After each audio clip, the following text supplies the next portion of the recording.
नमस्कार दोस्तों, अगर आप लोग बिहार होम गार्ड 2025 का फॉर्म फिलअप करने वाले हैं तो यह वीडियो आपके लिए मोस्ट इम्पोर्टेंट है। इसके साथ ही यह भी बताएंगे कैसे आप लोग अपने मोबाइल या लैपटॉप की मदद से बिहार होम गार्ड रिक्वायरमेंट 2025 का फॉर्म फिलअप करेंगे। सबसे पहले आप लोग अपने मोबाइल का क्रोम को ओपन करेंगे, जिसमें आपको इस वेबसाइट को ओपन करना है। इस वेबसाइट का लिंक मैं आपको डिस्क्रिप्शन बॉक्स में दे दूंगा, आप लोग वहां से सीधा इस वेबसाइट पे विजिट कर सकते हैं। इस वेबसाइट पे होने के बाद यहाँ पे देख सकते हैं बिहार होम गार्ड रिक्वायरमेंट 2025 ऐसा एक न्यू पेज ओपन होगा।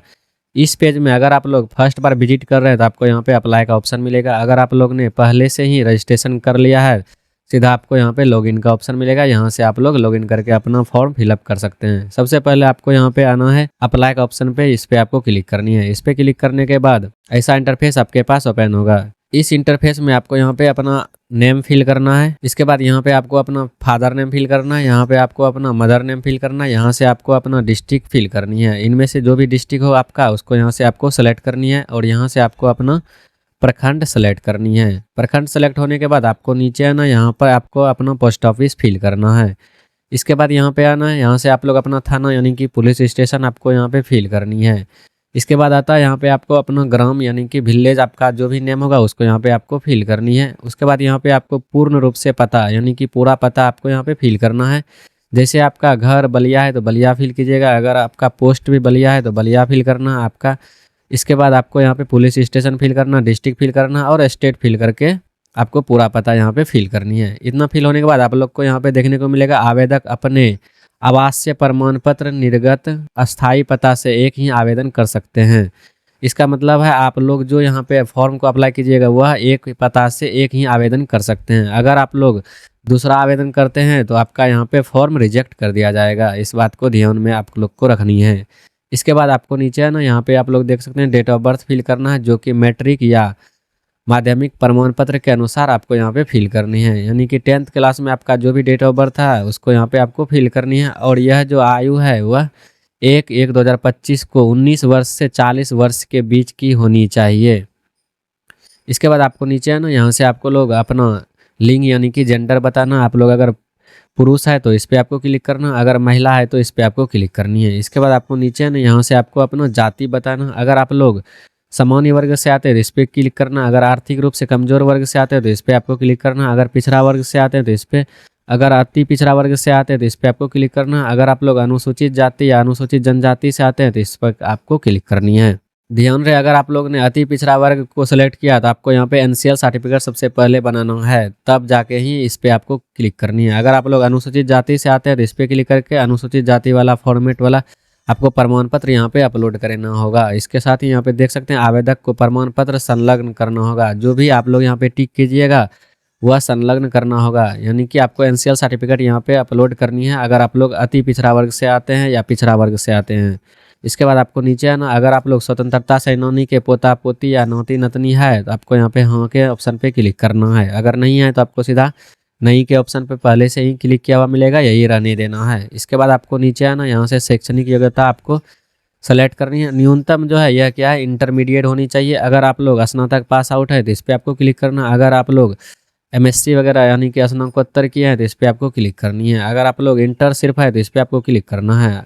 इसके साथ यहाँ पे आपको अपना मोबाइल नंबर फिल करना है, यहाँ से आपको अपना ईमेल आईडी फिल करनी है। इसके बाद यहाँ पे देख सकते हैं क्या आपके विरुद्ध कोई भी आपराधिक मुकदमा दर्ज है, यानी कि आप लोग के ऊपर कोई भी केस दर्ज है। अगर है तो हाँ पे क्लिक करना, अन्यथा आपको नहीं के ऑप्शन पे क्लिक करना है। इसके साथ ही आपको यहाँ पे अपना एक पहचान बताना, फर्स्ट पहचान आपको यहाँ पे फिल करना है। इसके साथ ही यहाँ पे देख सकते हैं सेकंड पहचान आपको यहाँ पे फिल करनी है। इतना फिल होने के बाद आपको आना है, यहाँ पे कंटिन्यू का ऑप्शन मिलेगा, इस पे आपको क्लिक करनी है। इसके साथ ही आपके पास एक न्यू पेज ओपन होगा। इस न्यू पेज में आपको यहाँ पे अपना बेसिक डॉक्यूमेंट्स आपको यहाँ पे अपलोड करनी है। डॉक्यूमेंट्स में आपको फर्स्ट में यहाँ पे फोटो अपलोड करने का ऑप्शन आता है। फोटोज आप लोग अपलोड कीजिएगा, वहाँ यहाँ पे देख सकते हैं 2 माह से अधिक पुराना नहीं होनी चाहिए। इसके साथ ही आपका जो फोटो होनी चाहिए वह रंगीन होना चाहिए और उस पर आपका जन्म तिथि अंकित होनी चाहिए। इसके साथ ही बैकग्राउंड जो होना चाहिए वह सफ़ेद होना चाहिए और उसकी जो साइज़ है वह 100 KB से कम की होनी चाहिए।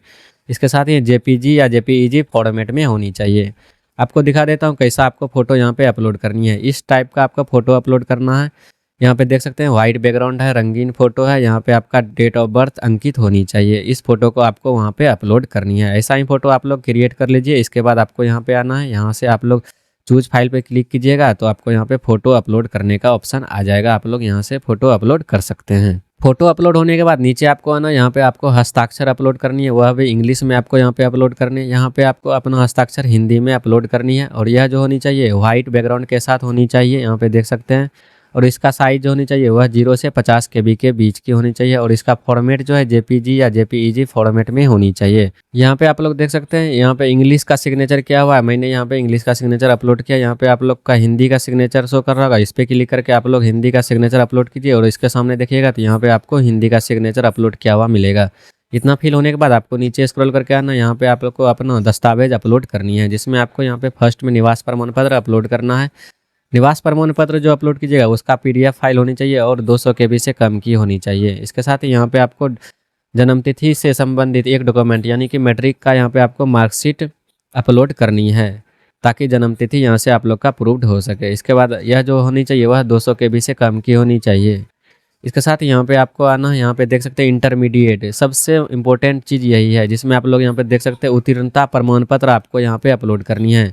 यानी कि आप लोग जब भी इंटर पास किए थे तो आपको यहाँ पे एक मार्कशीट दिया गया होगा और मार्कशीट के बाद कुछ दिन बाद 2-3 महीने बाद आपको एक मूल प्रमाण पत्र दिया जाता है, उसको यहाँ पे आपको अपलोड करनी है, स्कैन करके आपको यहाँ पे अपलोड करनी है। यहाँ पे आपको अपना इंटर का मार्कशीट अपलोड करनी है, इंटर का मार्कशीट का PDF यहाँ पे आपको अपलोड करनी है। ये दोनों बहुत ही इंपॉर्टेंट है, इसको आप लोग अच्छी तरीके से ध्यान में रखें अपने पास। इसके साथ ही आपको यहाँ जो अपलोड करनी है वह 200 KB से कम की फाइल आपको यहाँ पे अपलोड करनी है। इसके साथ ही यहाँ पे देख सकते हैं आरक्षण संबंधी प्रमाण पत्र आपको अपलोड करनी है। अगर आप लोग अत्यंत पिछड़ा वर्ग से आते हैं और आप लोग क्रीमी लेयर रहित प्रमाण पत्र अपलोड करना चाहते हैं तो यहाँ से आप लोग चूज फाइल पर क्लिक करके आप लोग अपना क्रीमी लेयर रहित प्रमाण पत्र यानी कि NCL सर्टिफिकेट आपको यहाँ पे अपलोड करनी है। अगर आप लोग अनरिजर्व से आते हैं तो यहाँ पे अनरिजर्व का तो कोई बात नहीं है। इसके साथ ही आप लोग अगर SC ST से बिलोंग्स करते हैं तो यहाँ पे आपको SC ST का फॉर्मेट का आपको यहाँ पे प्रमाण पत्र, आरक्षण प्रमाण पत्र आपको यहाँ पे अपलोड करनी है। इसके साथ ही यहाँ पे आपको टिक करना, मैं घोषणा करता या करती हूँ।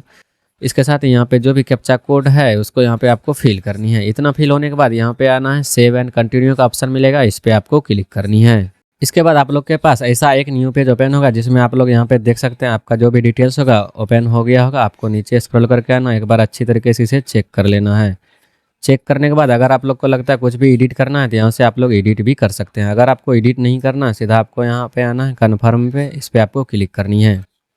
इसके साथ ही आपको यहाँ पे एस के ऑप्शन पे क्लिक करनी है। इसके साथ ही आपके नंबर पे एक OTP आएगा, उस OTP को आपको यहाँ पे फिल करना है। यानी कि आपका जो भी नंबर होगा यहाँ पे शो कर रहा है, उस नंबर पे एक OTP आएगा, उसको यहाँ पे आपको फिल करना और वेरीफाई के ऑप्शन पे आपको क्लिक करनी है। इसके साथ ही यहाँ पे देख सकते हैं OTP वेरीफाइड सक्सेसफुली का ऑप्शन आ चुका है, सीधा आपको ओके के ऑप्शन पे क्लिक करनी है। इसके साथ ही आप लोग का एक न्यू पेज ओपन होगा, जिसमें आप लोग यहाँ पे देख सकते हैं 100 रुपीज़ का पेमेंट आपको यहाँ पे करनी है। आप लोगों के केस में अलग भी हो सकता है, 200 का भी हो सकता है। आप लोग कैटेगरी वाइज इसे पेमेंट कर सकते हैं, जो भी पेमेंट आएगा। उसके साथ ही आपको यहाँ पे मेक एक पेमेंट का ऑप्शन मिलेगा, इस पर आपको क्लिक करनी है।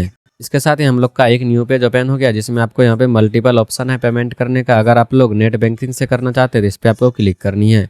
अगर आप लोग UPI थ्रू करना चाहते हैं तो इस पर, अगर आप लोग QR कोड की मदद से करना चाहते हैं तो इस पर आपको क्लिक करनी है और यहाँ से आपको QR कोड जनरेट करनी है।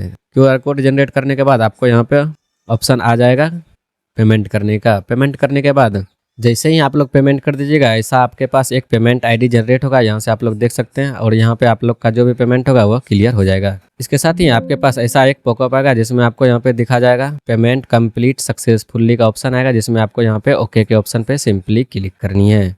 इसके साथ ही आप लोग के पास ऐसा एक ऑप्शन आएगा, जिसमें आप लोग यहाँ पे देख सकते हैं एप्लीकेशन सबमिटेड सक्सेसफुली, और यहाँ पे आपका जो भी एप्लीकेशन नंबर होगा यहाँ पे आप लोग का जनरेट हो जाएगा और सीधा आपको इसको नोट करके अपने पास सुरक्षित रख लेना। और रखने के बाद सीधा आपको यहाँ पे लॉगिन का ऑप्शन मिलेगा, लॉगिन के ऑप्शन पे क्लिक करनी है। लॉगिन के ऑप्शन पे क्लिक करने के बाद कुछ इस तरह से आपके पास इंटरफेस ओपन होगा, जिसमें आपको यहाँ पे अपना रजिस्ट्रेशन ID फिल करनी है और आपके नंबर पे एक पासवर्ड गया होगा, उसको यहाँ पे आपको फिल करनी है। दोनों फिल करने के बाद यहाँ पे जो भी कैप्चा कोड शो कर रहा है उसको यहाँ पे आपको फिल करनी है और सीधा लॉगिन के ऑप्शन पे क्लिक करनी है। लॉगिन के ऑप्शन पे क्लिक करने के बाद आप लोग का यहाँ पे आ जाएगा आपका फॉर्म डाउनलोड करने का ऑप्शन, यानी कि आपका जो भी रिसीविंग होगा बिहार होमगार्ड का वह डाउनलोड हो जाएगा। अगर यह जानकारी आपको अच्छी लगी तो आप अपने दोस्तों के साथ शेयर करें, लाइक करें एंड चैनल को सब्सक्राइब करें। Thanks for watching this video.